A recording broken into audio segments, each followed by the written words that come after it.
Hi. കാരണം നാട്ടിൽ നമ്മളെ നോർത്ത് നെട്ടിച്ച് കുത്തിരിപ്പിക്കാനും വരൽ കുറേ കാര്യത്തിൽ നമുക്ക് ക്ലാരിറ്റി കിട്ടും. നമുക്ക് വീട്ടിലേക്ക് പോകാം. ഭയങ്കര ടെററായി നിൽക്കുന്ന പായനെ ഫസ്റ്റ് കാണിക്കുന്നത്. പായ ചൂടായിട്ട് ഇവൻ ആരാ, ഓൻ എവിടുന്നാ ഒന്നും അറിയാണ്ട് എനിക്ക് എങ്ങനെ എൻ്റെ കസിനെ കെട്ടിയതൊന്നും പറയാണ്ട് ചോദിക്കും.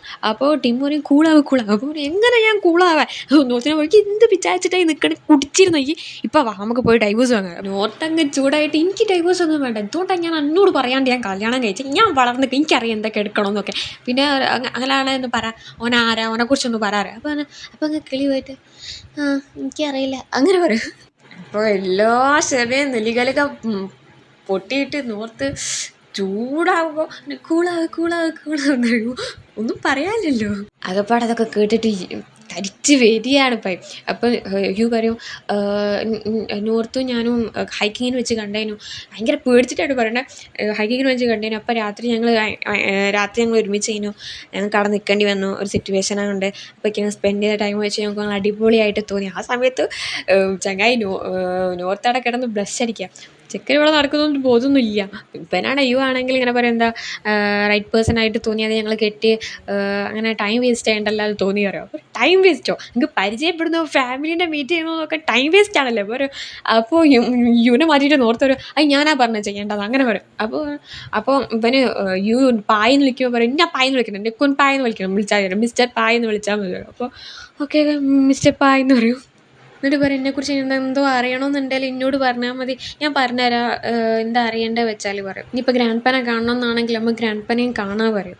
ടിമ്മ് പായിനെ മാറ്റി നിർത്തി പറയും ഇപ്പോൾ ഗ്രാൻഡ് പക്കൊന്നും തിരിച്ചല്ല, നമുക്ക് മാത്രമേ തിരിച്ചുള്ളൂ, ഇനി ആൻറ്റിയൊക്കെ അറിഞ്ഞുള്ള അവസ്ഥ ഒന്ന് ആലോചിച്ച് നോക്ക്, ഇതിപ്പോൾ അമ്മക്ക് തന്നെ ഡീൽ ചെയ്ത് തീർക്കാൻ പറയും. അപ്പോൾ ഈ എന്താ വിചാരിക്കണമെന്ന് ചോദിക്കും. അപ്പോൾ പായ് പറയും ഓക്കെ എന്ന് പറഞ്ഞിട്ട് നോർത്തിനോട് യുനോ പറയും നമുക്ക് ഇത് ആരോടും പറയാൻ നിൽക്കണ്ട, ഞാൻ അപ്രൂവ് ചെയ്യുന്ന വരെ ഇത് സീക്രട്ട് ആയിരിക്കണം. പിന്നെ ഞാനും പറഞ്ഞ എപ്പോഴും ഒരു ഡൈവേഴ്സ് എന്നുള്ള ഓപ്ഷൻ ഉണ്ടെന്ന് ഓർത്തിരിക്കണം പറയാം. അങ്ങനെ യൂനോ നോക്കിയിട്ട് പായ് പറയും എൻ്റെ കസിനോടൊക്കെ വല്ല ഡിമാൻഡും വെച്ചാൽ വരും.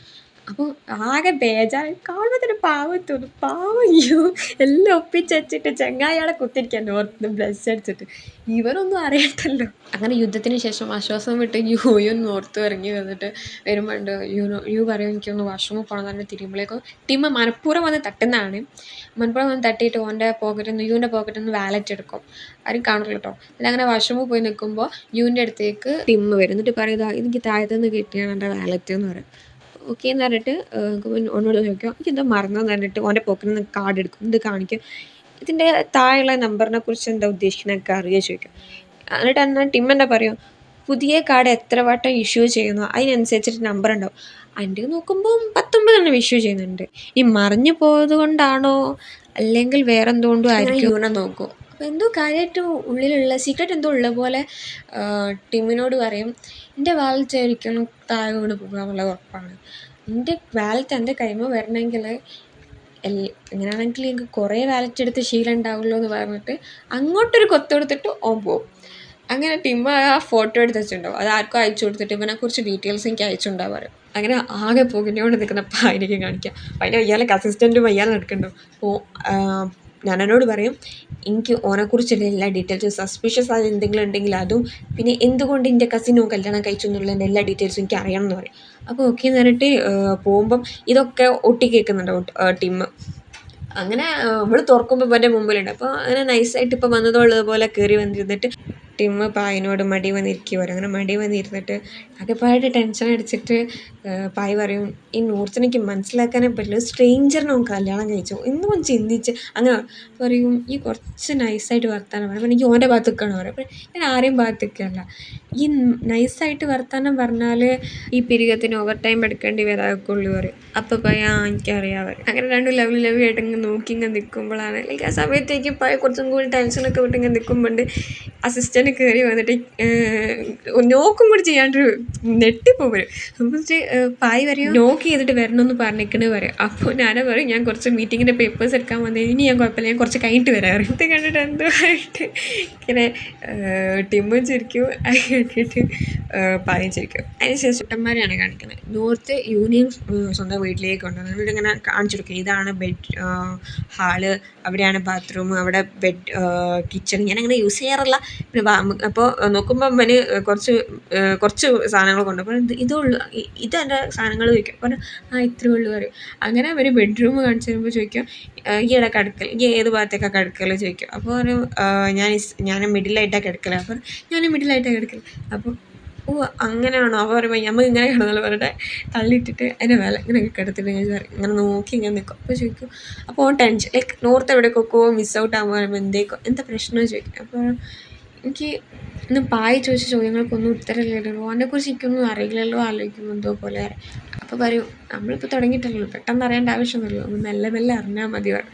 അങ്ങനെ ചെറിയൊരു കിസ് നടക്കാൻ പോണ സമയത്ത് ചങ്ങ ഐഡിയ നമുക്ക് ഡേറ്റ് ചെയ്യാൻ പറയും. അങ്ങ് ഷോക്കാവും, ഡേറ്റ് അങ്ങനെ പറയും. അങ്ങനെ രാവിലെ തന്നെ രണ്ടും കൂടെ റൊമാൻറ്റിക് ഡേറ്റിന് പോകുമ്പോൾ ഇങ്ങനെ കാറ് നിർത്തിയിട്ട് ഓൻ്റെ അടുത്തേക്ക് വരുമ്പോൾ ബാക്കിലൊരു സർപ്രൈസ് ഇങ്ങനെ വെക്കണം. അപ്പോൾ ചോദിക്കും എന്ത് സർപ്രൈസ് എന്താ പറയാനൊക്കെ പറഞ്ഞിട്ട് ഇങ്ങനെ നിൽക്കുമ്പോൾ ഒരു ടേബിൾ ടെന്നീസിൻ്റെ ബാറ്റില്ല അത് കൊടുക്കും. അവനത് എന്തിനാ അതൊക്കെ ഉണ്ട് എന്നിട്ട് സീറ്റിൽ കിടമ്പോൾ ഓൾറെഡി നോർത്ത് ബ്ലഷ് ആയിരിക്കും. അപ്പോൾ അടുത്തേക്ക് വരുമ്പോഴുള്ളൊരു ബ്ലഷ് ഉണ്ട്, നല്ല രസമുണ്ടായിരുന്നു. അങ്ങനെ ടേബിൾ ടെന്നീസ് കളിക്കാൻ വേണ്ടി പോകുമ്പം ആദ്യമൊക്കെ നോട്ട്സിന് ഒരുമാതിരി ഇതിനാണോ ഡേറ്റിന് ലൈക്ക് നമ്മൾ എക്സ്പെക്റ്റ് ചെയ്ത് വേറെ എന്തായിരിക്കാൻ മതി.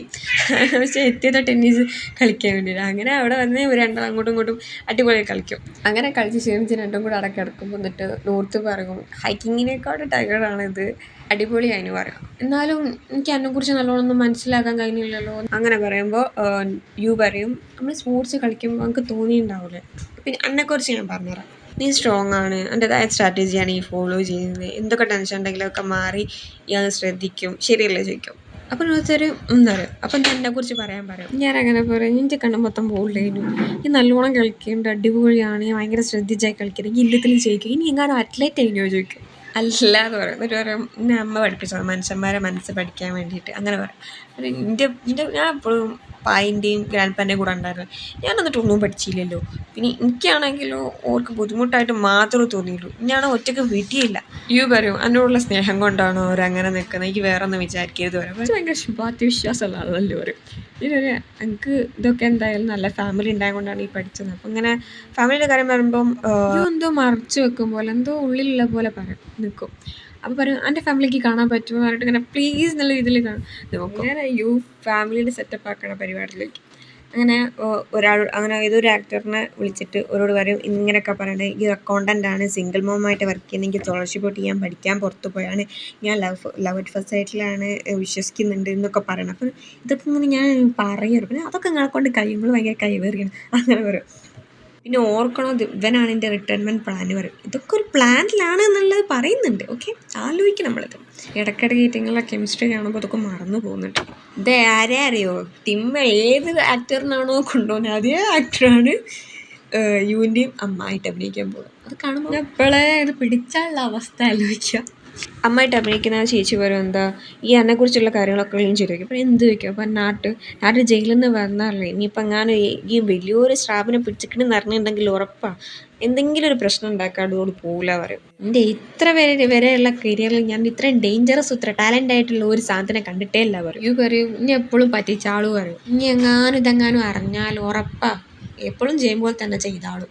അപ്പം പെണ്ണ് പറയും എന്നോട് കാര്യം പറയട്ടെ, എൻ്റെ അമ്മ ഇഷ്ടമില്ല. അപ്പം എനിക്കും ഇഷ്ടമല്ല, അല്ലെങ്കിൽ ആരെങ്കിലുമൊക്കെ ഇഷ്ടപ്പെടുമായിരുന്നു, എനിക്ക് അറിയാലോ എന്നുള്ള രീതിയിൽ നിൽക്കും. പിറ്റേന്ന് നോർത്തിന് അമ്മനെ കാണിക്കാൻ വേണ്ടി കൊണ്ടുവരുമ്പോൾ അമ്മനെയൊക്കെ കണ്ട് അവിടെ അങ്ങനെ എൻ്റെ കുറേ മെഡലും കുറേ ഫ്രെയിംസൊക്കെ കാണുമ്പോൾ അങ്ങനെ നോക്കി ഇങ്ങനെ എനിക്ക് ഒരു പാവക്കുട്ടിയൊക്കെ ഇത് ഞാൻ എവിടെ കണ്ടിക്ക് എനിക്ക് ഈ മോഡൽ എനിക്ക് എങ്ങനെ അറിയാതെ അങ്ങനെ പറയാം. പിന്നെ എനിക്ക് അമ്മ വാങ്ങി തന്നതിന് പിന്നെ എനിക്ക് പൈസ ഉണ്ടാക്കി ഞാനിപ്പം വേറെ ഒന്ന് വാങ്ങിക്കാം അങ്ങനെ പറയാം. അതിനുശേഷം അമ്മ പറയും ഇതാ നോക്ക് ആൽബം നോക്ക് ഇവൻ്റെ ചബ്ബി ചിക്സൊക്കെ കാണാനൊക്കെ പറഞ്ഞിട്ട് പിന്നെ ഇവിടെയാണ് ആ ഇത് തള്ളിയിടുക. എന്താ പണ്ട് മുതലേ ഇവന് ലവ് അറ്റ് ഫസ്റ്റ് സൈറ്റിൽ ഇനി വിശ്വാസം എന്നൊക്കെ പറയാം. കൂടെ ഒരു എക്സ്ട്രാ അഭിനയം. പക്ഷേ അങ്ങനൊന്നും പറയില്ല അമ്മ, എന്തൊക്കെ കാണണം. അങ്ങനെ പുറത്ത് കോണിബിൾ അടിക്കുമ്പോൾ നോർത്ത് പറയും ഞാൻ സ്നാക്സ് ഓർഡർ ചെയ്യുന്നു അതേക്കും വന്ന് പറയും ഞാൻ എടുത്ത് വാങ്ങി വരാമെന്ന് പറഞ്ഞിട്ട് എടുക്കാൻ പോകുമ്പോൾ അപ്പോൾ പെണ്ണ് പറയും ഇത് ഫ്രീ ആയിട്ട് അഭിനയിക്കണം. അങ്ങനെ നിൽക്കുമ്പോഴാണ് ഒരു സർപ്രൈസ് ആയിട്ട് യുവിൻ്റെ അമ്മയായിട്ടുള്ള നാട്ടിനെ വരിക. നാട്ടാരാന്ന് നോർത്ത് ചോദിക്കുമ്പോൾ അമ്മയാന്ന് പറയാൻ പോകുമ്പോഴേക്കും യു പറയും എൻ്റെ ആൻറ്റിയാണ്. അപ്പോൾ മറ്റേ പെണ്ണ് പറയും ഇത് ഞങ്ങളെ ആൻറ്റിയാന്ന് പറയും. നാർട്ടും അത് അല്ല അമ്മയാണെന്നൊന്നും പറയുമൊന്നുമില്ല. യുവിൻ്റെ മുഖമാണെങ്കിൽ ബേജാറായിട്ട് എന്തോ ആവും, ഇതൊക്കെ സംഭവിക്കാൻ പോകുന്നുണ്ടെന്ന് മാത്രം ഉറപ്പാണ്. അതുപോലെ സംഭവമാണെന്നൊക്കെയാണ് ആൾക്കാർ പറയുന്നത്. നമുക്ക് എന്തായാലും അടുത്ത എപ്പിസോഡിലൂടെ കാണാം. അപ്പോൾ ശരി, ബൈ.